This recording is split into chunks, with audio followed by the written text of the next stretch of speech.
राधे राधे। हरे कृष्णा। ज्येष्ठ मास कथा अध्याय 28। आज के अध्याय में हम जानते हैं ज्येष्ठ मास स्नान का महत्व। स्कंद जी बोले कि हे विप्रगण, प्रथम लोक प्रसिद्ध वृंदारक नाम का ब्राह्मण हुआ। वह वेद शास्त्र का ज्ञाता, धनवान, अनेक भाई बंधुओं से युक्त था। उस ब्राह्मण के रूप में और गुण से युक्त स्त्री थी, परंतु वह ब्राह्मण संतानहीन होने के कारण अत्यंत दुखी था। उसने अपनी स्त्री देवसेना के साथ चिरकाल पर्यंत सुख भोग किया, परंतु वृद्ध अवस्था में वह पुत्रहीन होने के कारण अत्यंत दुखी हो गया। उसने संतान के निमित्त अनेकों व्रत यथाविधि किए। जब वृद्धावस्था भी उस ब्राह्मण के कोई संतान नहीं हो पाए, उस अवस्था में भी तो अपने प्राण त्यागने निमित्त बड़े भारी गहन वन में वो चला गया। वन में जाकर उसने भोजन और निद्रा का त्याग कर दिया। चौथे दिन वह ब्राह्मण विकलता के वश होकर के उस वन से मूर्छित होकर गिर पड़ा। सब पर दया करने वाले भगवान उसके निश्चय को देख करके एक ब्राह्मण के रूप में उसके पास आकर यह वचन बोले कि हे ब्राह्मण, तुम कौन हो, कहाँ से आए हो और अपने प्राणों को क्यों त्याग कर रहे हो। उस ब्राह्मण रूपधारी भगवान के वचन सुनकर वृदारक ब्राह्मण ने अपना सब वृतांत भगवान को बता दिया। भगवान कहने लगे कि हे ब्राह्मण, तुम अपने घर जाओ और जो व्रत मैं तुमको बताता हूँ उसको करो। ज्येष्ठ मास के आने पर जितेंद्रिय होकर प्रतिदिन सूर्योदय के समय स्नान करो और एक मास ब्रह्मचारी रह करके हावेश्य भोजन करो और त्रिविक्रम भगवान का पूजन तथा दही और चावल का नैवेद्य अर्पण करो। वृक्षों तथा ब्राह्मणों को घर में जलदान करना और उनको जो भी सामग्री है दान की वो देना और ब्राह्मणों को भोजन करवाना। द्विज इस उपाय के करने से अवश्य तुमको पुत्र प्राप्त होगा। यह कहकर ब्राह्मण रूपधारी भगवान अंतर्ध्यान हो गए। वृंदारक उन्हें विष्णु रूप मानकर अपने घर उनके कथन अनुसार अपनी स्त्री सहित व्रत करने को तत्पर हुआ और प्रतिदिन व्रत का करता रहा। प्रायः काल स्नान करने लगा। एक दिन किसी समय देवयोग से शरावती नदी के तट पर उसने एक व्याघ्र को देखा। वृक्षों के झुंड में से वह अत्यंत भूखा व्याघ्र वृंदारक के समीप आया। उस व्याघ्र को आया देखकर वृंदारक ने जल में पात्र को उसके ऊपर फेंक दिया और जल बिंदु के स्पर्श मात्र से वह व्याघ्र दिव्य देह हो गया और वह प्रसन्नता आत्मा व्याघ्र कहने लगा कि हे ब्राह्मण, आपके दर्शन से मैं धन्य हूँ। हे ब्राह्मण, पहले मैं शिकारी था और मैंने अनेकों हिंसाएं की। उसी दोष से दूषित जन्म में मैं व्याघ्र हुआ और आज उसी दोष से मुक्त हो गया। आपके दर्शन मात्र से मुझे मुक्ति मिली है। हे भद्र, आप क्या पुण्य करते हैं, वह पुण्य कृपा करके मुझको दीजिए। व्याघ्र के ऐसा कहने पर ब्राह्मण ने ज्येष्ठ मास के कृत्य पुण्य को उस व्याघ्र को अर्पण कर दिया और वह व्याघ्र ज्येष्ठ मास में स्नान करके कृत्य हो गया और कृत्य पुण्य के प्रभाव से स्वर्गलोक को गया। उसके पश्चात वृंदारक ब्राह्मण ने फिर से उस व्रत को किया और उस मास व्रत के प्रभाव से उसे महान तेजस्वी पुत्र उत्पन्न हुआ। उस पुत्र के होने पर वृंदारक ब्राह्मण ने उस अद्भुत ब्राह्मण के वचनों को सत्य माना और फिर स्कंद जी कहने लगे कि हे श्रेष्ठ ब्राह्मण, मैंने आपसे ज्येष्ठ मास स्नान का व्रत का महात्म्य कहा है। जिस मास स्नान के बिंदु मात्र से स्पर्श से परम हिंसक व्याघ्र मुक्त हो गया और वृंदक ब्राह्मण को सादृश्य और विष्णु भगवान के जैसा भक्त उत्पन्न हुआ। अब आपकी क्या सुनने की इच्छा है, सो आप मुझसे कहिए। इति श्री ज्येष्ठ मास का अध्याय 28वां समाप्त हुआ। अब हम बात करेंगे अध्याय 29 के बारे में। अध्याय 29 में स्कंद जी ज्येष्ठ मास में स्नान, दान और महात्म्य श्रवण तथा पुराण पूजन का फल विस्तार पूर्वक कहिए। स्कंद जी बोले कि हे ऋषियों, आप सब लोग ज्येष्ठ स्नान के फल का श्रवण करें, जिसके श्रवण मात्र से मनुष्य तीनों कायक, वाचक और मानसिक प्रकार के पापों से मुक्त हो जाता है। जो प्राणी वृषभ सूर्य यानी ज्येष्ठ मास शुरू होने पर ये रोजाना प्रातः काल ज्येष्ठ स्नान करेगा, ऐसा संकल्प कर जल में स्नान के निमित्त प्रवेश करता है, उसके यह तीनों प्रकार के पाप नाश हो जाते हैं। सूर्योदय के पूर्व ज्येष्ठ स्नान करना चाहिए।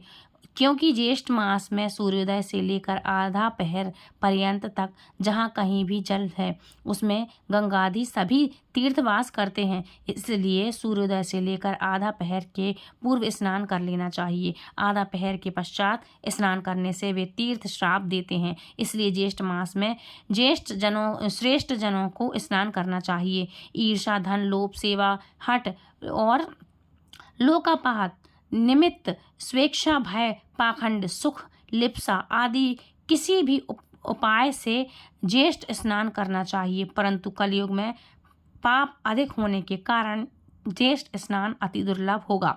ज्येष्ठ स्नान के श्रेष्ठ फल से डरकर यमराज ने इसको गुप्त रखने के निमित्त भगवान से प्रार्थना की कि हे विष्णु की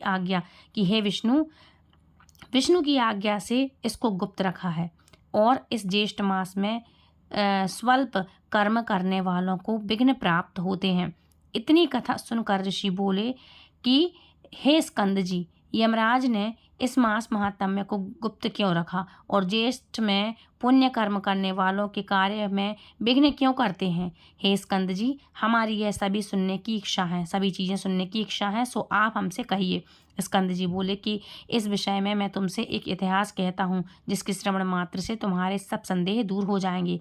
प्रथम महिष्मतिपुर में कनक नाम का ब्राह्मण रहता था। वह समस्त विद्या से हीन, मूर्ख, पर निंदक था। वह कृषि कर्म को करने वाला और नित्य क्रय विक्रय करता था और भी अनंत व्यवसाय से अपने कुटुंब का उदर पूर्ण करता था। इस पर भी उस दुरात्मा कुटुंबी को तृप्ति न हुई और उसने उदर पूर्ति के निमित्त मार्ग में पथिकों का वध करना प्रारंभ कर दिया। फिर भी उसको तृप्ति नहीं हुई तो उस दीजा धम्म ने चोरी करना भी आरंभ कर दिया। इस प्रकार वह नीच ब्राह्मण महिष्मतिपुरी में रहता हुआ इस प्रकार से कर्म करता रहा और एक दिन उसको चोरी करते हुए देखकर ग्रामवासियों ने उसको पकड़ लिया तथा उसको बांधकर खूब मारा और फिर ग्राम से निकाल दिया। कुछ दिनों के बाद वह ग्राम के पास भी वन में जाकर के रहने लगा और रात्रि को घर में आकर पुनः वन में चला जाता था और वन में पशुओं का वध करके वह निर्दयता से उनको खा जाया करता था। यह कर्म करते हुए उसको बहुत दिन बीत गए। इसके पश्चात जब एक समय ज्येष्ठ मास आया तब वह कनक ब्राह्मण अर्धरात्रि के समय वन में ग्राम में आकर के और वस्त्र तथा अलंकार की चोरी करके पुनः वन में को चला गया था। मार्ग में नदी को देखकर उसे तैरकर पार किया। इस तरह अज्ञानतावश उस ब्राह्मण ने स्नान किया और प्रतिदिन वह इसी प्रकार से रात्रि को ग्राम में आकर के चोरी किया करता और चोरी का धन लेकर प्रातः समय नदी में स्नान करता हुआ वन में चला जाया करता था। इस प्रकार अज्ञानतावश स्नान करते हुए एक मास बीत गया। हे ब्राह्मणों, ज्येष्ठ शुक्ल पक्ष की चतुर्दशी तिथि की रात्रि में वह धन वस्त्र की चोरी करके बड़ा सा गट्ठा बांध करके नगर के बाहर आया। तब एक प्रभात का समय हो गया। लोगों को इधर उधर आता जाता देखकर वहां से भागता हुआ नदी के तट पर आया और लोगों ने उसे देखकर उसको लाठी और पत्थरों से खूब मारा, परंतु वह कनक उस चोरी के बोझ को सिर पर रखकर अगाध जल में पहुंचा और अधिक बोझ होने के कारण वह शिथिल होकर अगाध जल में डूबकर मर गया। उस कनक के लिए सूर्य के समस्त कनक को अगाध जल में डूबते हुए देखकर यह क्या हुआ कहते हुए सभी लोग विस्मित हो गए। नदी के किनारे के कुछ लोगों ने उसको अगाध जल से निकालकर बाहर किया। उसे देखकर लोगों ने कहा कि यह तो इसी नगर का रहने वाला कनक ब्राह्मण है। हम लोगों ने इसको नगर के बाहर कर दिया था। उसी क्षण वह कनक ब्राह्मण उत्तम रूप को प्राप्त करके विमान के सहित दूतों को देखकर वह दिव्य पुरुषों से कहने लगा कि हे दूतों, यह विमान वैकुंठ से यहाँ किस पुण्य के प्रभाव से आया है? देवदूत बोले कि हे कनक, अज्ञानतावश ज्येष्ठ मास के स्नान से यह दुर्लभ विमान आपके लिए आया है।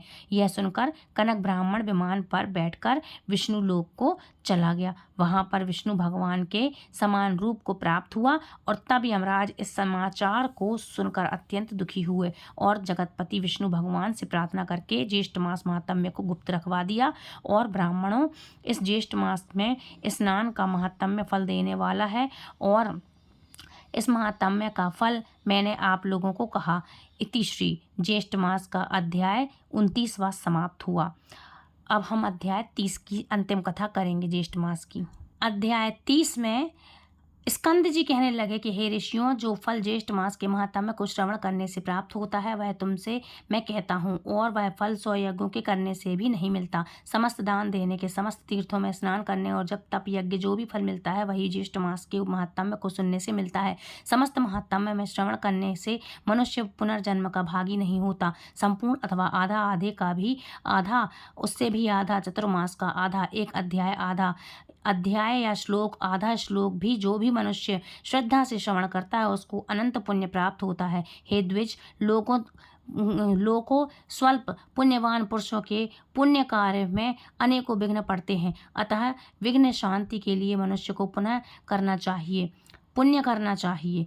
यदि स्नान कर्म और महात्म्य श्रवण कर्म में विघ्न आ जाए तो विघ्न भय से पुण्य कर्म का त्याग न करें, उस कर्म को दूसरे से करा देवें। बारंबार पुण्य कर्म को करने से विघ्नों का नाश होता है। कलयुग में करने के योग्य बहुत से कर्म हैं, परंतु कलयुग में पुराण श्रवण सबसे श्रेष्ठ कहा गया है। गौ हत्यारा, ब्रह्म हत्यारा और प्रतघाती, मृत घाती, मदिरा पीने वाला, कुष्ठी चोर, विश्वासघाती, यह सब पापी कलयुग में पुराण श्रवण करने से मुक्त हो जाते हैं। पुराण सुनने वाला बालक, वृद्ध, आतुर, सकाम हो या निष्काम, उत्तम, मंदभ और अधम सभी को श्रवण करना चाहिए। स्त्री, शूद्र और पतित को भी पुराण सुनना चाहिए। इसके सुनने से सर्वदा ही इष्ट फल देने वाला होता है। निष्काम, सकाम अथा आस्था, अनास्था, स्पर्धा, कपट सभी लोग पुराण सुनने से अपने मनोरथों को पाते हैं। भक्तिहीन होकर भी पातकी पुराण श्रवण तथा इस महात्म्य को सुनने से स्वर्ग को गए। इस विषय में एक पाप नाशनी कथा सुनिए। प्रथम द्वारिकापुरी में देव शर्मा वाला एक ब्राह्मण रहा करता था। ब्रह्म कर्म से भ्रष्ट वह ब्राह्मण सर्वदा प्रेत कर्म और दुष्ट कर्म किया करता था। उसके पश्चात अपने कुटुंब के निर्वाह के लिए चोरी का कर्म भी शुरू कर दिया उसने। इसी प्रकार वह रमणीक नगर में बहुत दिनों तक वास करता रहा और बहुत वर्ष बीत गए। उसके पश्चात देवयोग से ज्येष्ठ का महीना आ गया। ज्येष्ठ मास में सभी नागरिक ज्येष्ठ स्नान करने को उदित हुए और दान आदि तथा पूजा का सामान लेकर प्रतिदिन गोमती में स्नान करने के निमित्त जाने के लिए तत्पर हुए। वहां जाकर स्नान आदि करके दूसरे वस्त्र ग्रहण करके विष्णु भगवान के मंदिर जाते थे। फिर सभी एकत्रित होकर एक श्रेष्ठ ब्राह्मण को व्यासान देकर, अर्थात श्रेष्ठ ब्राह्मण को सामग्री देकर दान की यथाशक्ति वस्त्र अलंकार आदि से पूजन करके समान आदर पूर्वक ज्येष्ठ मास महात्म्य का श्रवण करते थे। इस प्रकार दोपहर वहां रहकर अपने घर में आते थे। इधर कुछ दिन बीतते हुए द्विजाधर देव शर्मा चोरी करने के निमित्त जो सदैव ही इस कर्म के लिए जाया करता था और वहां से क्या चोरी करे, इसी चिंता में उसे वहां तालाब पर बहुत दिन बीत गए, परंतु उसे चोरी करने का समय नहीं मिला। आज या कल वस्त्र तथा आभूषण की चोरी करूंगा, इसी विचार में पूर्णमासी तिथि आ गई। उसी दिन सभी लोगों ने उत्साहपूर्वक स्नान आदि कर्म किया, पुराण श्रवण किया और व्यास जी की पूजन की और वस्त्र, आभूषण, द्रव्य, फल, फूल, तांबुल आदि उनको अर्पण किए और वहां उस धन इच्छा से जो कि ब्राह्मण को निवेदित किया गया था, देव शर्मा ने उस ब्राह्मण का वध करने का निश्चय कर लिया और देव से व्याप्तिमान देवयोग से प्राप्ति इस व्यात की समस्त वस्तुएं चोरी करके मैं प्राप्त कर लूँगा, ऐसा निश्चय करके स्वयं वहां आ गया। व्यास पूजन दिखावे के तौर पर करके पृथ्वी पर गिरकर दंडवत कर नमस्कार किया और बोला कि हे देव, हे विप्र, मैं अति दीन हूँ, आपको अर्पण अपना शरीर ही करता हूँ, क्योंकि मेरे पास और कुछ भेंट करने के लिए नहीं है। अब से मैं आपका दास हूँ, आप यथासुख मेरी सेवा ग्रहण करें। उसने सबसे अधिक बनावटी भक्ति दिखलाई। इसके पश्चात सूर्यास्त होने पर सभी लोग चले गए और वहां पर केवल 2 ही व्यक्ति रह गए, एक व्यास ब्राह्मण और दूसरा वह ध्रुत देव शर्मा। हे राजन, इसके पश्चात उस पौराणिक ने उस पौराणिक ने सभी सामान एकत्रित करके एक बड़ा गट्ठर बांध लिया और देव शर्मा के मस्तक पर रख दिया। उस बोझ से सिर नीचा करके बारंबार प्रसन्न होता हुआ व्यास जी के साथ वह जा रहा था। तालाब के पास पहुंचकर जन समुदाय में घुसकर भाग गया, परंतु कुछ दूर जाकर पैर फिसल जाने के कारण जल सहित कुएं में जा गिरा। तब वहां पर बड़ा कोलाहल हुआ और आसपास के बहुत से लोग एकत्रित हो गए। तब व्यास जी ने कहा, इसी ध्रुत ने मेरा सब कुछ हरण कर लिया है। मैं मंदबुद्धि हूँ, जो इस ध्रुत का मैंने कैसे विश्वास कर लिया, क्योंकि अज्ञात मनुष्य में जो विश्वास करते हैं वह निंदित मनुष्य उनके वश में होकर के स्वयं भी नष्ट हो जाते हैं। जैसे बिडाल के वश में मुश्किल नष्ट हो जाता है, इस प्रकार व्यास के वचनों को सुनकर पूर्ववासियों ने राजा से जाकर कहा, नगर के द्विज पर स्थिर सभी लोग, इधर उधर बाहर भीतर रहने वाले सभी स्थानों में चोरी खोज की गई। सूर्योदय होने पर फिर चोरी की खोज शुरू हुई और तब कुछ लोगों ने उसको अंधे कूप में पड़ा देख कर जाकर राजा से कहा। राजा की आज्ञा से उसे कूप से बाहर निकाला गया। उसके प्राण कुछ शेष रह गए थे। उसने सब वस्तुएं ब्राह्मण को वापस दे दी और इसके पश्चात उसके प्राण निकल गए। उसी समय वह दिव्य देहधारी होकर श्रेष्ठ विमान पर बैठकर पूर्ववासियों को प्रणाम करता हुआ बोला कि मैं आपकी कृपा से ही यह सब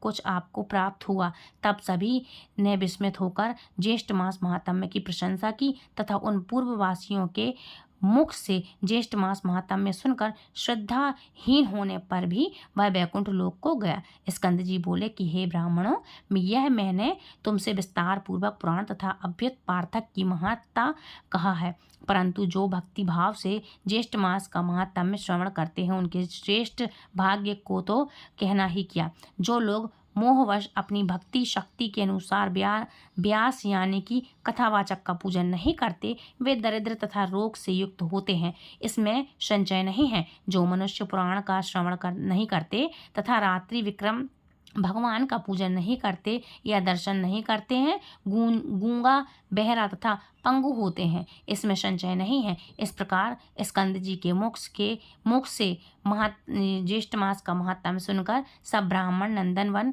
के पुण्यों की स्कंद जी पर वर्षा करने लगे और कुछ लोग प्रेम से नाचते और कुछ लोग उपचारों से पूजन करने लगे। यह श्रेष्ठ मास की श्रेष्ठ महात्म्य कथा सुनकर सब प्रसन्न हो गए और बारंबार महात्मा को पूजने लगे। इसे कहते हैं ज्येष्ठ मास की कथा। इति श्री ज्येष्ठ मास का अध्याय 30 समाप्त हुआ। वीडियो पसंद आए तो please to like share and subscribe. Radhe Radhe, Hare Krishna. और ज्येष्ठ मास अब समाप्त हुआ है तो ज्येष्ठ मास के संपूर्ण अध्याय दूसरों को जरूर शेयर करिएगा और आप सभी लोग भी सुनिएगा। मिलती हूँ नेक्स्ट वीडियो में। राधे राधे।